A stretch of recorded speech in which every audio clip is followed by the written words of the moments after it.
Hello and welcome, everybody, back to our Secular Buddhist Essential classes. We took a little break over the winter, and today we're starting again right where we left off. I'm very, very excited to be sharing these with everybody. So, a little background on this program. Uh, we're doing something kind of interesting. We're sharing the teachings at the same time we're writing the program text. And it's an interesting way to start a program because our brilliant Sangha adds so much to it, and I get to plagiarize all their beautiful ideas and steal them and put them in the text. But it is a really cool way to explore the topics and share. And so at the end of today's class, I do have a text that I'll share with everybody that's more of a book version, a textbook version of what I'm going to talk about. But for now, I kind of want to have a loose presentation. I want to get a lot of participation going so we can hear your ideas as well. So we're just finishing up part one of our text, Secular Buddhist Essentials. Part one is introduction, history, and adaptation. So we started way back where we introduced Buddhism. We gave a little presentation of what it is. We went through a bit of the early history of Buddhism. We talked about adaptation, about the different Buddhist traditions. And now we're at the point where we're going to share a bigger version, a bigger presentation of secular Buddhism. At the very beginning, we gave a short presentation just to get everybody on the same page. But I decided that later in the text, when I was talking about all the different schools, Theravada, Mahayana, Tibetan, Zen, Chan, that at the end of it, then we would talk about secular Buddhism and have a nice big presentation. So this presentation, I decided, is going to take up a few lessons. So for the next 3 or 4 classes, we're going to be digging into different aspects of secular Buddhism. And I think it's proper because this is a secular Buddhist series. So anyways, why don't we start with a definition of secular Buddhism? What do I have here? So secular Buddhism is an approach to the study and practice of the Buddhist teachings aimed at clarifying and demystifying them by lifting them out of their presumed religious, mystical, and cultural context. It's a more objective and rational approach to the Buddhist teachings, seeking to reinterpret them through fresh eyes, skeptical not of the Buddha's words, but of the thousands of years of interpretation and embellishment laden upon those teachings. So that's a textbook definition of it. Secular Buddhism, although not a historical tradition, is becoming very popular and a valued approach to Buddhism. So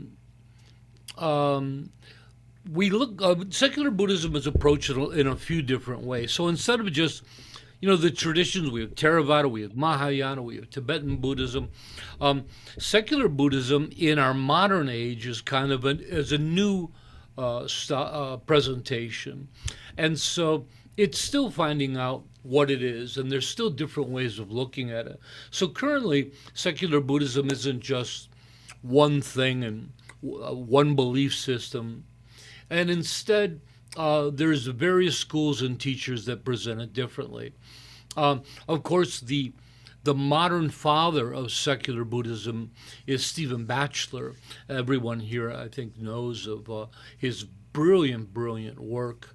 I always joke that I used to have to hide his books when I lived in the monastery so the other monks wouldn't think I was a heretic reading his secular Buddhist books. People used to warn me, don't read his stuff. And now look at me. Oh, gosh, it got me all off track. But with that said, Stephen kind of shares a bit of I wouldn't say extreme, but a strong version of secular Buddhism. Um, and in that, oftentimes it's presented as these are the things that you have to be a secular Buddhist, or these are the things that you can't believe in to be a secular Buddhist. So with us, it's a little different. So I think it all comes down to the term secular Buddhist. So you can look at it in two different ways. You can look at the term secular Buddhism. By the way, secular traditionally means non-religious or irreligious, right? I give an example in the text that if you think about a town, the churches, synagogues, mosques, those are religious institutions, where the library, police department, fire department, those are secular institutions. So that gives you an idea. So when we talk about secular Buddhism, it sounds a bit like an oxymoron, right? Non-religious, religious. So people interpret this differently. I think traditionally, and with Stephen Batchelor, the idea is it's a strictly secular presentation of Buddhism, right? It's looking at Buddhism, approaching Buddhism with all the mysticism, anything that's not tangible or anything that doesn't apply to this life itself is rejected. Where I have a different interpretation of secular Buddhism. I see it as a spectrum between secular and Buddhism, a spectrum between modern scientific kind of an understanding and a traditional form of Buddhism. And I believe that secular Buddhism represents this vast spectrum of different beliefs and views, not a single dogmatic view that we assert that people have to be a part of our organization. So this, I think, is a healthier approach to the teaching. So for most of us who are considered some secular Buddhists, one of the reasons we became secular Buddhists was to move away from the dogma of traditional Buddhism. Or the traditional schools tend to be quite dogmatic. There's required beliefs. All Buddhism tries to be open. They want everyone to understand these things on their own terms. The Buddha was clear about that as well. But nevertheless, there is a lot of dogma there. Tibetan tradition as well, a Zen tradition. So having this open approach, this spectrum, really allows for a broad audience to be able to come in and appreciate Buddhism. So with SBT, we're not trying to correct anything. We're not trying to offer a more accurate view than other groups. We're just simply sharing a presentation of Buddhism for an audience that might not necessarily care for those traditions, care for that kind of a dogma, and to share Buddhism in a much more open way, where we don't focus on telling people what to think, what to do, or what to believe. In fact, I always say that SBT, we don't teach belief. We teach what we know about the Buddhist Dharma, right? I believe belief is a personal thing, right? And I do believe all of you are intelligent enough to make that decision for yourself. Ultimately, I don't have all the answers to the universe, so I can't pretend to tell everybody what is. I am an expert on Buddhism, and I can share what the Buddha taught. So I think it's a rational thing to realize that everybody's going to have their own belief system.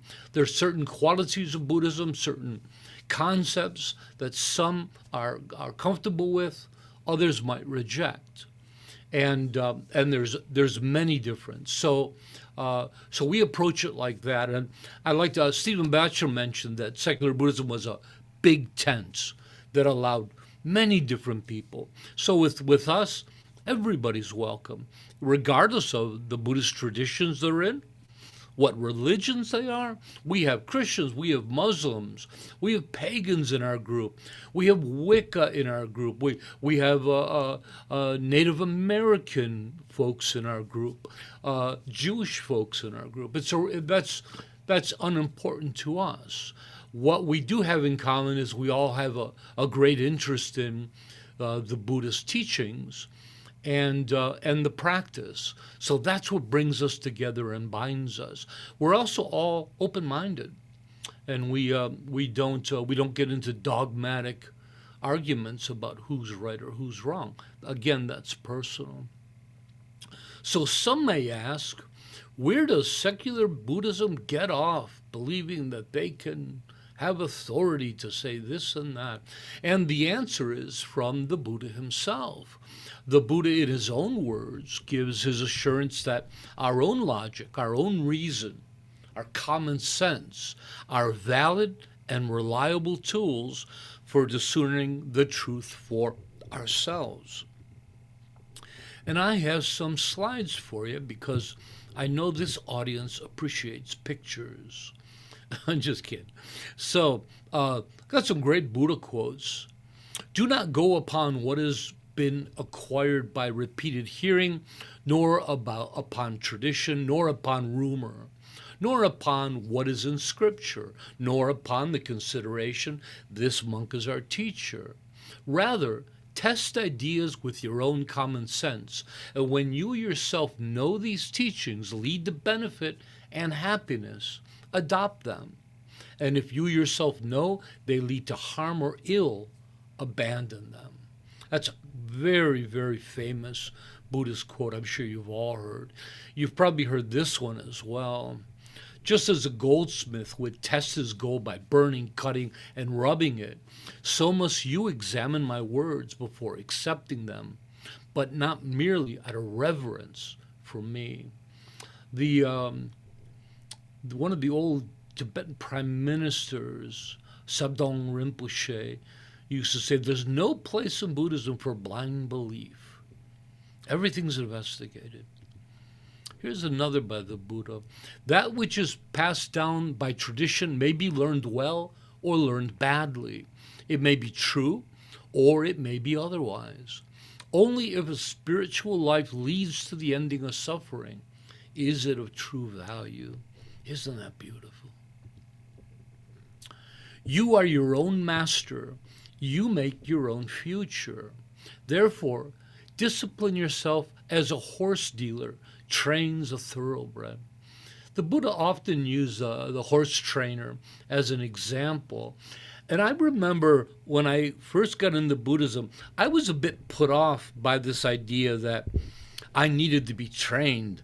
And I thought, who dares tell me that they're going to train me?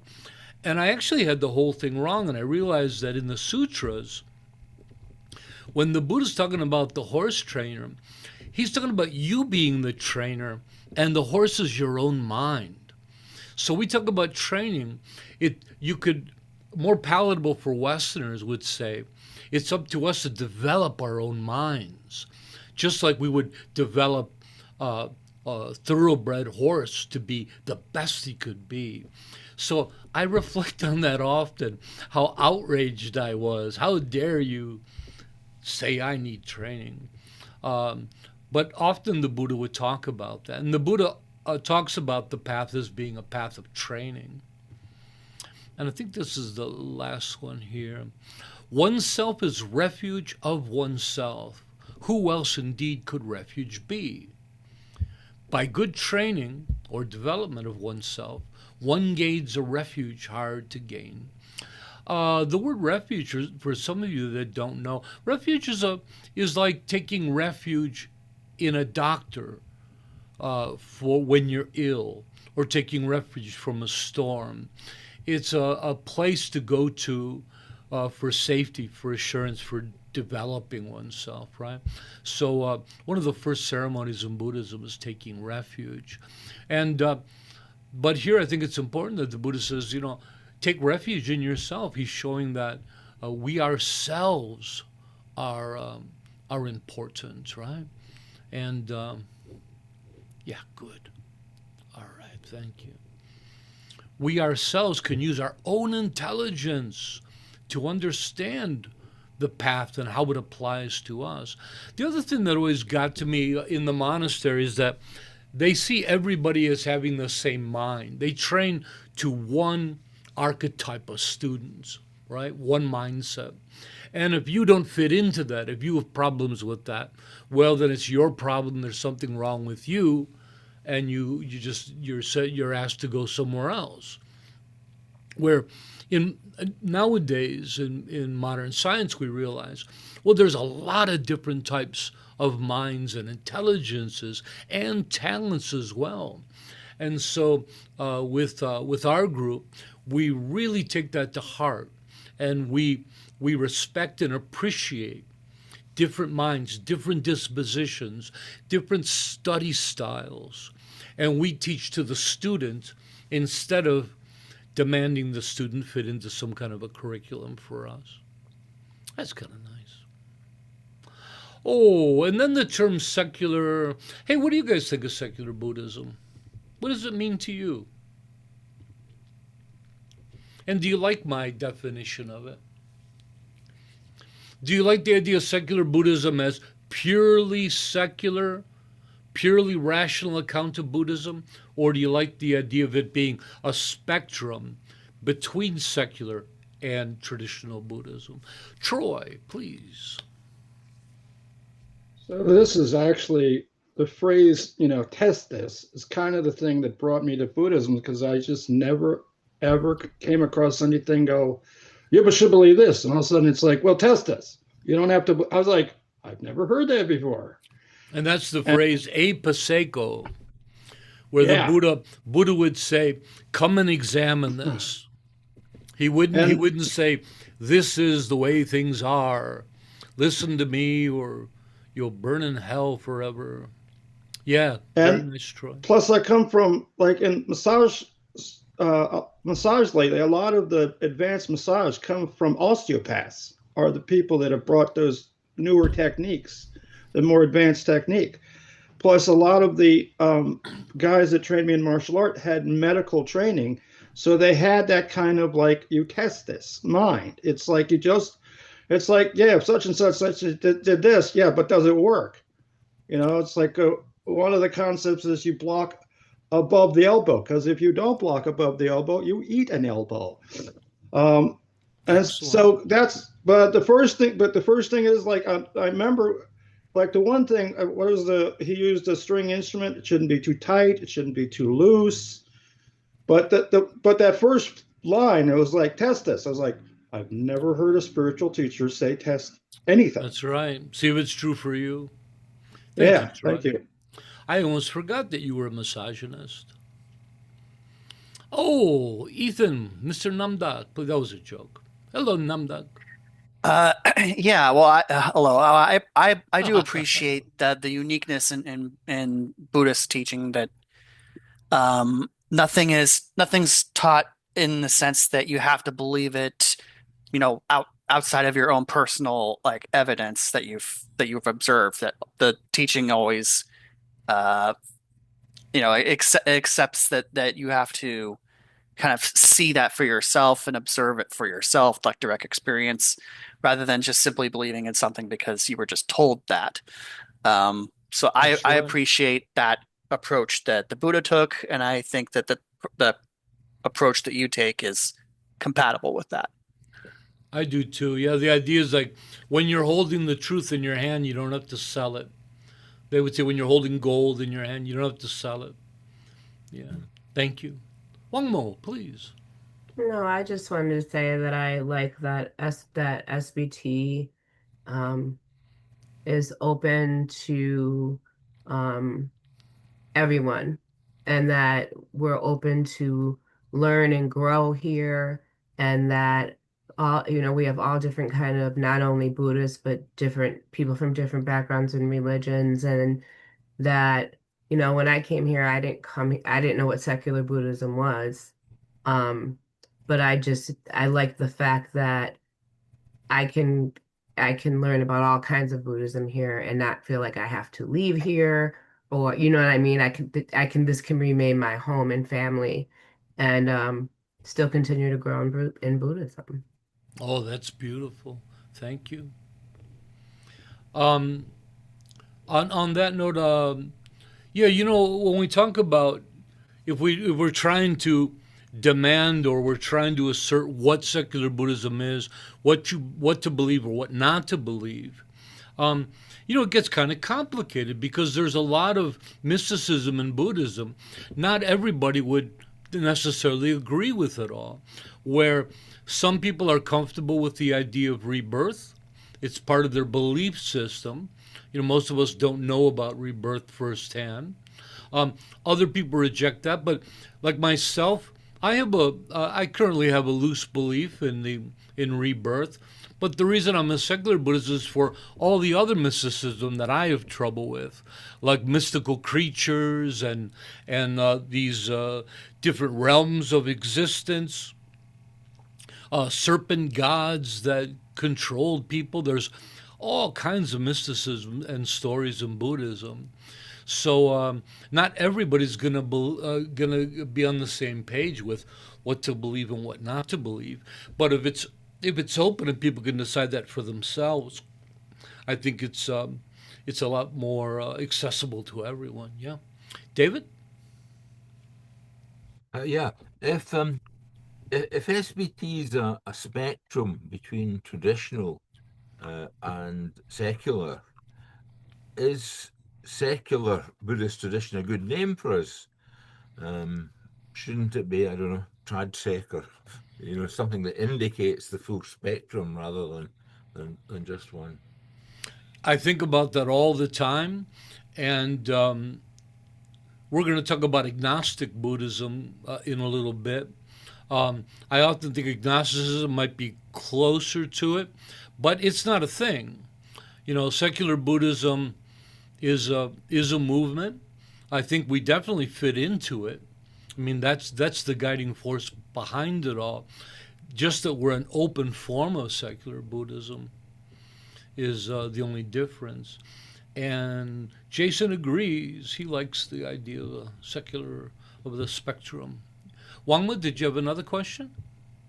Real quickly, so I understand like that secular Buddhism is skeptical of the thousand years of interpretation, but not skeptical of the words of the Buddha. But how does secular Buddhism say that they're skeptical then of rebirth? Because that was something the Buddha directly taught. That's not something interpretation. The Buddha taught that. Again, that's where personal belief comes in. We Okay. teach the Buddha's teachings here. The Buddha definitely believed in rebirth. There is no doubt about that. It's throughout all the sutras. Now, whether you do or not is your own business. So we teach rebirth, but we teach it in an open way. We don't teach it dogmatically. Some teachers believe that if you don't have a belief in rebirth, then you have an immature intelligence of looking at the world, right? And we don't. And so each one of those things, the different concepts that come up, the Buddha teaching the teachings to his deceased mother, the Abhidharma, to his mother in heaven, and walking down a golden staircase to the earth to teach it to us.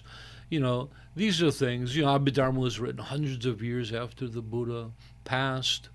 So each one of us has to decide for ourselves which are which. But we teach the Dharma. And we also teach a very open version of the Dharma. You all know when you hear my teachings that we'll share what Theravada think on this subject, or the Zen, so we give as much information to all of you so you can make the choice yourself. And we always talk about that. SBT was created simply to support practitioners. You don't have to believe anything for us. We're there to supply information and resources to everyone and to create an environment, a community at which everybody can engage. So, super healthy, isn't it? Isn't that the way spirituality should be, right? Tenzin Tarpa, please.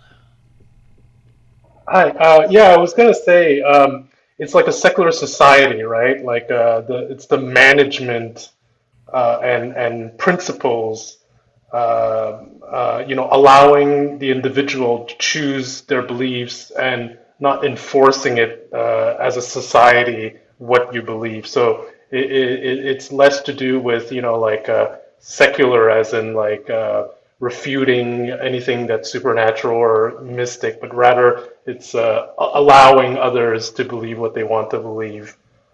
Well said. Yeah, And that, and the other thing I was going to say was like for myself, I would place myself maybe closer to the religious side because I was exposed to Tibetan Buddhism, and I feel like there is some function to certain spiritual practices, even in a maybe secular society, like praying, for example. Yes, there's some mystical things, but it does fulfill some kind of purpose at the end of the day. and just the word prayer might mean really different things to different people.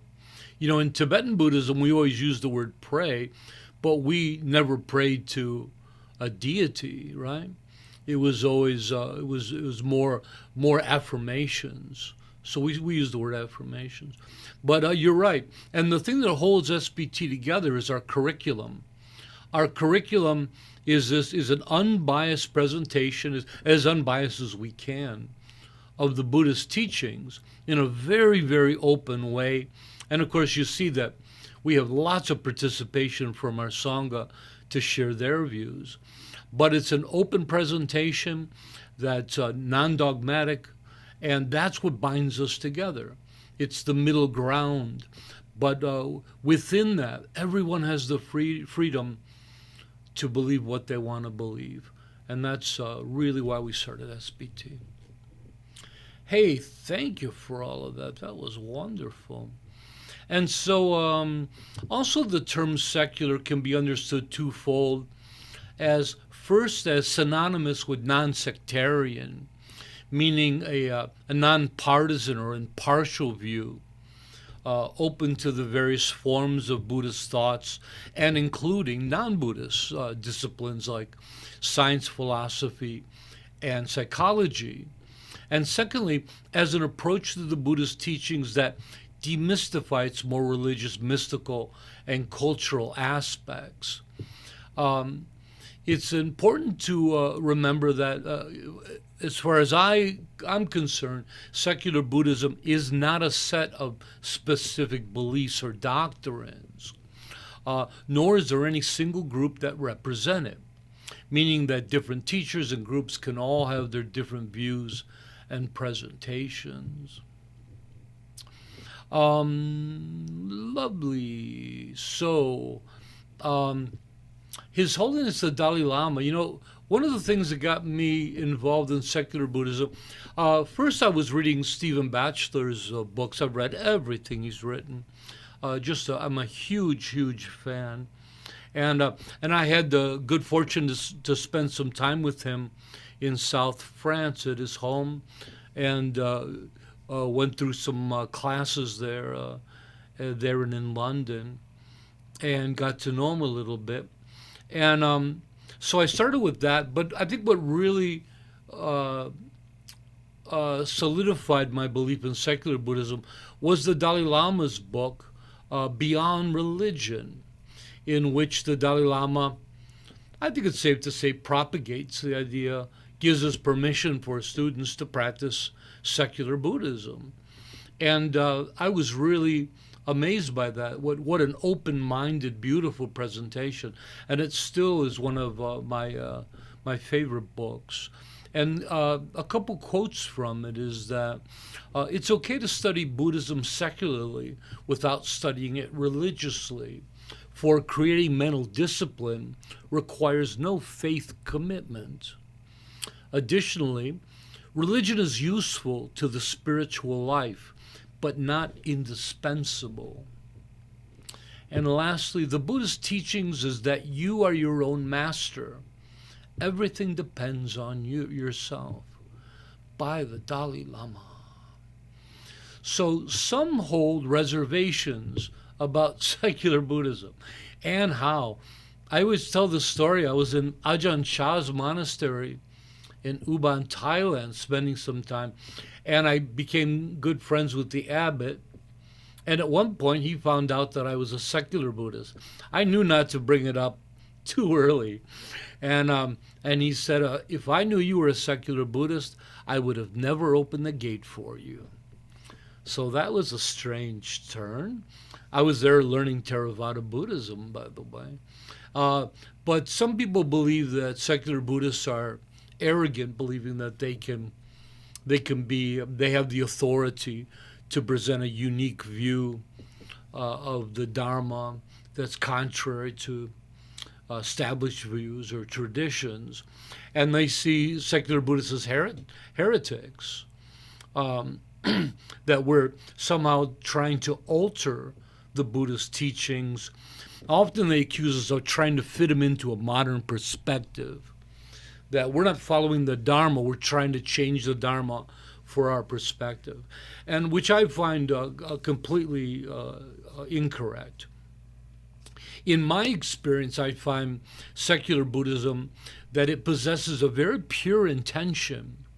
It's an approach that seeks to reinterpret the Buddhist teachings in order to uncover a clear and deeper understanding, one that modern audiences can understand. And with that said, secular Buddhism is not in conflict with traditional forms of Buddhism. For myself, I'm never trying to correct traditional Buddhism or claim that, some claim that they're trying to find a purer version. I don't do any of that. I'm simply putting together what we call skillful means in Buddhism. I'm trying to put together a skillful presentation that can really touch the hearts of modern people, so people can really hear the Buddha as he's meant to hear, right?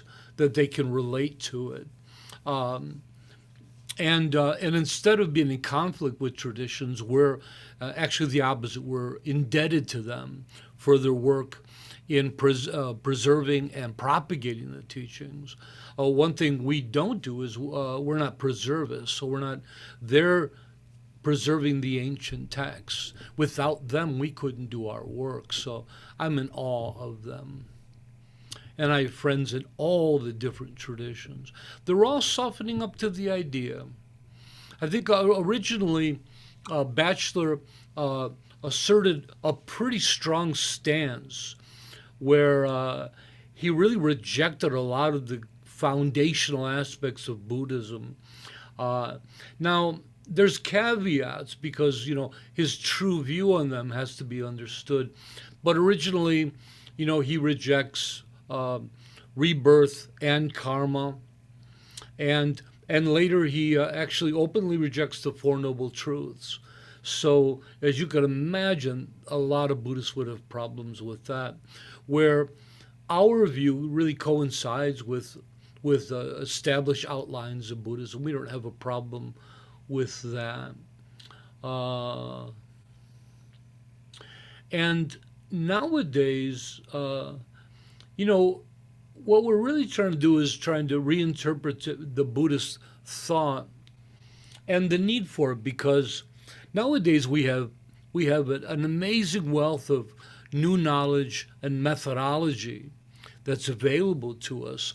In the past, all the different traditions were very isolated. They just rejected each other's traditions, never studied each other's traditions. But now we have scholars, and this is within the last 100 years it's available, that we have scholars of all the Buddhist traditions studying and comparing the Buddhist scriptures from all of the traditions side by side in their traditional languages, and contrast them against new historical and archaeology findings that we've come to. So, and then there's of course so much new methodology and findings from science, psychology, and philosophy that are exciting new tools for Buddhists to use to investigate the Dharma. Putting meditators in MRI tubes, and it's a really exciting time to be a Buddhist. So secular Buddhism, we want to be open to all this new investigation. And of course, coming right from the Buddha, this was always the idea. Be open to investigation. Always be looking at the teachings, investigating them, finding the truth for ourselves. So that's a huge part of it. And in the text that I'm going to supply everybody, I have so many juicy quotes in it. I don't want to share them all here, but you can read them through. I like to have quotes from great teachers of all the traditions, showing that the commonality, right?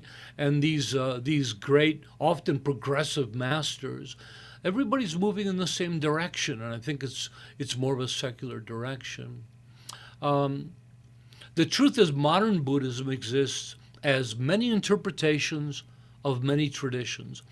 And it includes within the traditions themselves. When you look at something like the Theravada, who many would consider the most conservative of the groups, the differences between teachers is amazing. Even countries, Thai Buddhism is quite different than Myanmar Buddhism or Sri Lankan Buddhism. And then even within that, different teachers, like in Thailand, different teachers have really different views of Dharma. And so this idea of having different interpretations has always been there, right? So, and I think that this is a sign of a healthy teaching in which it continues to adapt and grow and spread, not just geographically around the world, but intellectually and experientially, right? So today, through these modern adaptations, the Buddha speaks with a fresh voice to a new generation. These Buddhist methodologies of meditation and mindfulness have now become mainstream concepts, crossing all boundaries, right? Cultural, religious, secular boundaries. And due to this adaptation, Buddhism now encircles the globe, something that is unprecedented in Buddhist history. In fact, that type of spread can be directly attributed to the propagation of more secular presentations, universities teaching Dharma, civic centers, health centers teaching meditation. So currently, secular Buddhism exists as an assortment of small groups like ourselves that have arisen from different Buddhist traditions. And although presenting unique views, the aim of secular Buddhism remains constant with all forms of Buddhist thought, that of human flourishing leading to awakening. What do you guys think of that? It's exciting, isn't it? I think it's an unbelievably exciting time to be a Buddhist. Yesterday, I had a talk with a friend of mine from the Walk for Peace march. One of the Walk for Peace monks I became friends with, and we chat. And we were talking about how beautiful it was for all the different monks of all the different traditions to be together. And we also talked about that it's kind of a new thing. Like in the past, of course, we could all be in the same room, but people were really standoffish. All the groups kind of stayed with themselves. But nowadays, it's becoming a lot more open, a lot friendlier, and that's exciting. So I think we're on the cusp of where Buddhism is going, right? So that's cool. And he really appreciates the work we're doing. He really gets it. Miss Wama? How did the monks from the other traditions feel about you being a secular Buddhist? Well, I didn't hold it back, but I also didn't have a sign this Okay. time. Next time I'm Mm. going to have a flag, secular Buddhist. Um, but I didn't hold back when people asked. I told them, and I think in that kind of environment, everybody would be polite and not say anything. But I think the upper struggle for us is that stronger opinions of secular Buddhism came out first. And Stephen, of course, set the stage for everyone. And sometimes I wonder if he was really out to kind of shock the Buddhist world. I don't know. Maybe he knew that shocking the world would sell more books. But nevertheless, when he came out initially, what was his first great book? Was Buddhist Atheist, right? And Confessions of a Buddhist Atheist. And he comes out and he just openly rejects rebirth and karma and so many other things. Oh, the Buddhist world just flipped.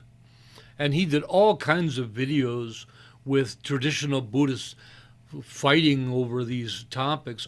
So a lot of people nowadays, they have that image of secular Buddhism that we reject all the things that traditional Buddhism believes in, and of course with SBT we don't. Another one who's kind of in our vein of secular Buddhists is Doug Smith of Doug's Dharma. Those are great videos that he does.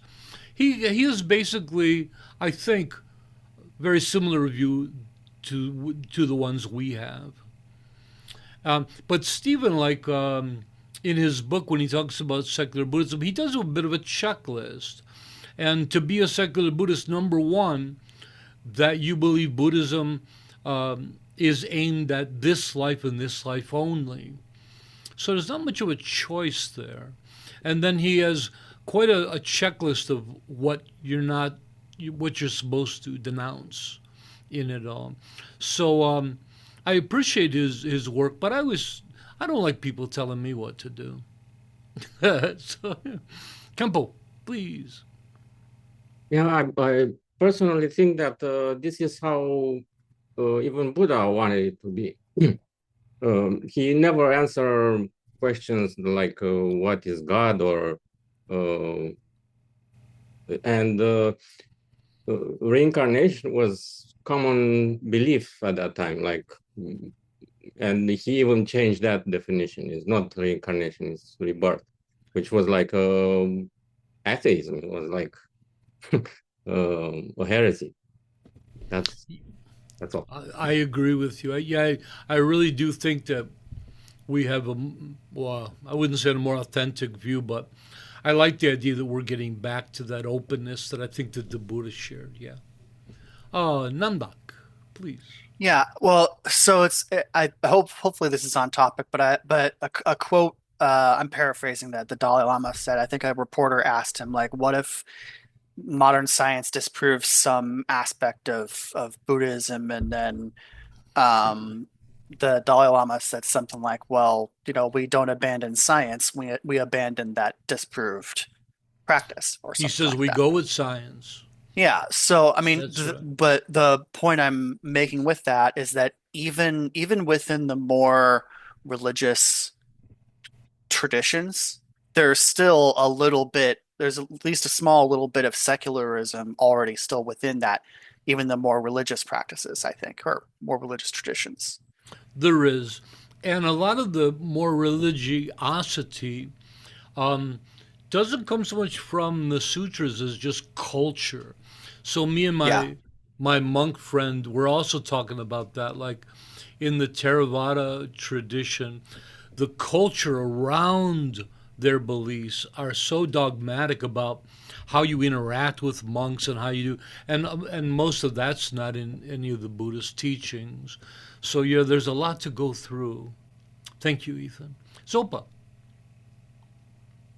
Yeah, kind of related to that, which is like, do you think the trend for secular Buddhism is towards a like taking away, I don't want to use the word taking away, but kind of de-emphasizing the cultural elements. So, like if Chan Buddhism has a lot of Chinese cultural elements, or Thai Theravada has a lot of Thai cultural elements, then de-emphasizing those cultural elements and making a secular Buddhism that is accessible to international members. Do you think that it's trending towards that? And I'm trying to remember my second question, but yeah, let's start with that. So you're assuming that there's a single drive or direction for secular Buddhism. Secular Buddhism is and should remain a diverse type of Buddhism with different teachers and different groups having different ideas. When we get into somehow having a single view, that's the beginning of dogma. And the secular Buddhist world is actually becoming very dogmatic. I get more grief from the secular Buddhist groups than I do the traditional ones, where they often say, how can you be a monk and be secular? How can you have a title? And so people asserting, what I can and can't be to be included in their secular Buddhist community. So they have their own very secular dogmatic view on things and what people have to do to be part of the group. And of course, we reject that kind of thinking completely. People are what they want to say they are. People call themselves a secular Buddhist. That's okay with me. I'm not going to question them and see if it's okay with my idea of what it is. That's just crazy. David, did you have I saw your arm up a while back. You just stretching? Troy, please. So it kind of reminds me, because I'm part of two Buddhist recovery fellowship, and their literature is very general, very open. And like somebody like Thich Nhat Hanh in that fellowship is very popular. So it kind of reminds of that, because one of the natures of that recovery is everybody's invited. Everybody's welcomed. Yeah. Thank you. Isn't that beautiful? That should be at the heart of it all. Hey, I'm going to try to squeeze in one more little bit of teaching before we end off. I wanted to talk about agnosticism. So we call ourselves secular Buddhists, but probably we're probably much more closer to a kind of agnostic Buddhism. But anyways, let's take a look at what that is. So first of all, most people, I think, they know the word agnosticism within its religious usage, which is it's in the middle between atheists and theists, right? And agnosticism goes way back. It goes way back to you can find it in the Rig Vedas of early India.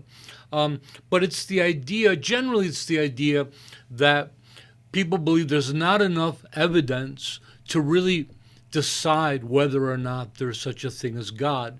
So agnostics are someone who just sets the question aside and puts their energy into leading their lives well. And so, and I think that there's a truth of that for us as well in secular Buddhism. But we follow an agnosticism which I call scientific agnosticism. So scientific agnosticism is about understanding the nature of knowledge itself, understanding that knowledge isn't set, that knowledge is always evolving, always reaching for greater levels of clarity and understanding, right? You can see it in the evolution of science and agriculture and all kinds of things that we gain more and more knowledge, that knowledge is continuing to expand. Oftentimes, something that we believed fully 100 years ago, we've disproven now, and it looks crazy that we ever believed in such a thing. So agnosticism doesn't deny any of these truths. It just knows the nature of knowledge. It doesn't grasp onto knowledge. And this is one of the big problems that afflicts human beings, is our fear. And our fear drives us to grasp at knowledge, right? I need to know what happens when I die. I need to know. We get some security from that. But it's also very problematic because it's not rational. We're believing in things just so, you could join a religion and say, well, I'm not so sure if they're right, but it's close enough. They're giving me some answers to work with. But the idea is, it's not until you embrace the mystery of life, the awe and wonder of life, and embracing all that we don't know, that the mind really opens. Richard Feynman, I think I have a slide for this. One of my favorite scientists, Richard Feynman, had this. I have approximate answers and possible beliefs and different degrees of certainty about different things, but I'm not absolutely sure about anything. And I thought that was just brilliant. And, going back to the Greeks, we had Socrates. It says true wisdom comes to each of us when we realize how little we understand about life, ourselves, and the world around us. So the idea is, when you embrace the idea of not knowing, it dispels a lot of that fear. You learn how to live in reality, and it leaves you open to all the possibilities that are there. For me, it makes life magical. Instead of having to fit everything in life into little boxes, I can just be in awe of it all. And I realize that even up to the moment of my passing, there's so much I will never know that are not coming. So oftentimes in Buddhism, for myself, I'm more interested in models that are productive and usable for me. They don't necessarily have to be absolutely or ultimately true, but they can be just models that help me to awaken. And then the idea, as we awaken, we're more able to process information. We're more able to ascertain truth for ourselves. So that's what we talk about with agnosticism. It's more that scientific. And of course, agnosticism, while fully embracing the crucial endeavor of understanding ourselves, our environment, and our reality, also accepts and embraces the mystery and uncertainty of existence. That no matter how much understanding we gain, there will always be an aspect of life that remains unknown. That's just a given. And then even in spiritual practice, you see people grasping to knowledge, to the wish to accumulate all this knowledge. Maybe it's to impress others, maybe it's to impress ourselves. But there is this grasping, this attachment to knowing, and it really gets in the way of practice, right? So the awareness side of our practice needs to learn how to let go and just be in the moment, how to be the observer, right? How to be in the realm of experience, of feeling, of observation, without all that thinking going on all the time. That fear of the unknown. Let's end with a Stephen Batchelor quote. All believers, by definition, must be agnostic. The moment you describe that you believe in God or the law of karma, you are acknowledging that you don't know whether they exist or not. For if you did know, you would have no need for belief. Only fools, fanatics, and omniscient beings would claim to know such things. Brilliant. What do you guys think about agnosticism?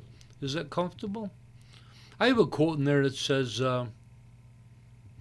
all truths end up in agnosticism. I find it so true. You know, often there's an old saying that truth is always paradox. Truth always ends up in paradox. And agnosticism is the only discipline that can process paradox, that you can know aspects of something and not know aspects of something at the same time. Wangmo?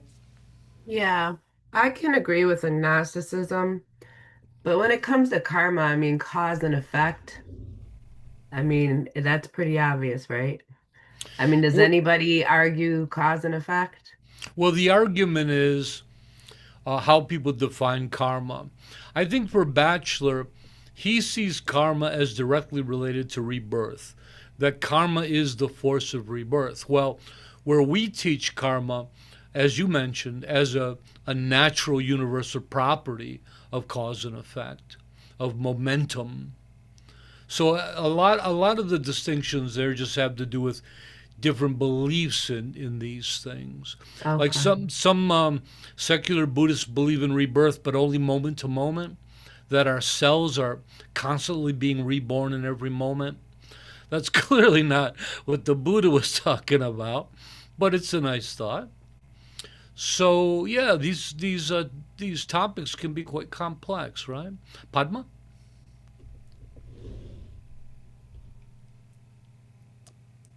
So just going back to what you just said, Tarpa, about well, you quoted, sorry, you didn't say about karma and God being something of a fool's game.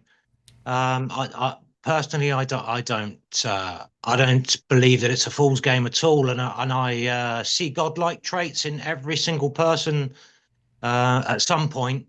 I don't think Uh, that that's what he meant. no, He was talking about people taking beliefs and claiming they knew them. but And he was saying that yeah. either amazing clairvoyant beings, enlightened beings would know such a thing, or fools might assert that they know. I think it'd be But the quite idea is foolish. that it's belief, that there isn't a true knowing of such a thing. But I think that works in reverse as well. So to try and disprove karma is a fool's game, and to try and disprove that there are godlike qualities in every single one of us is also a fool's game. I agree.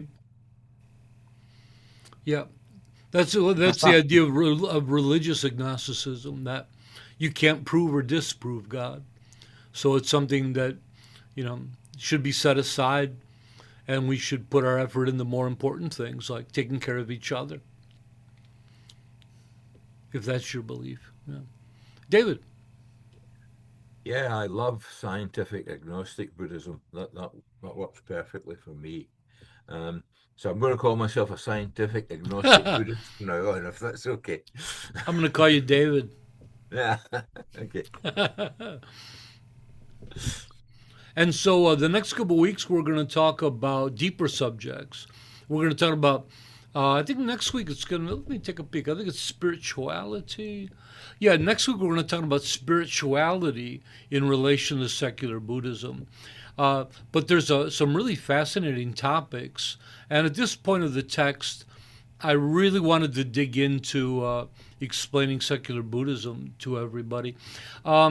After that, there's still a bit more in the text that I forgot about.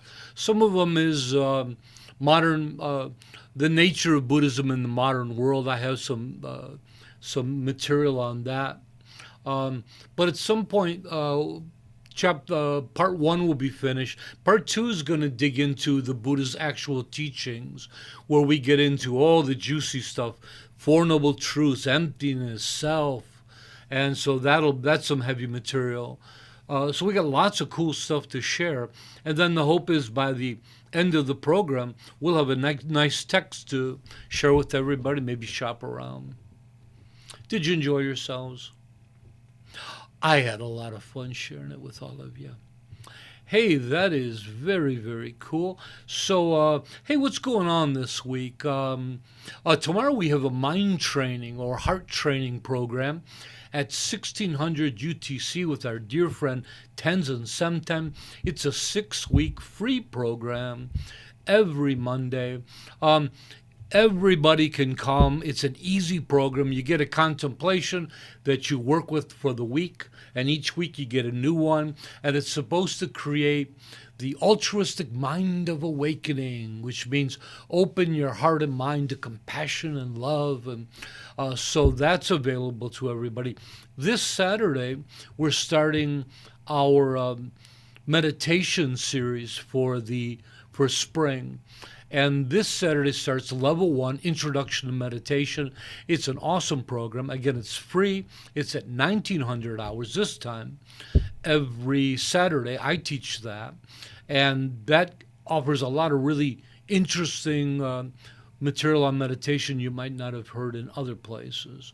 So we have all kinds of spring programs just starting.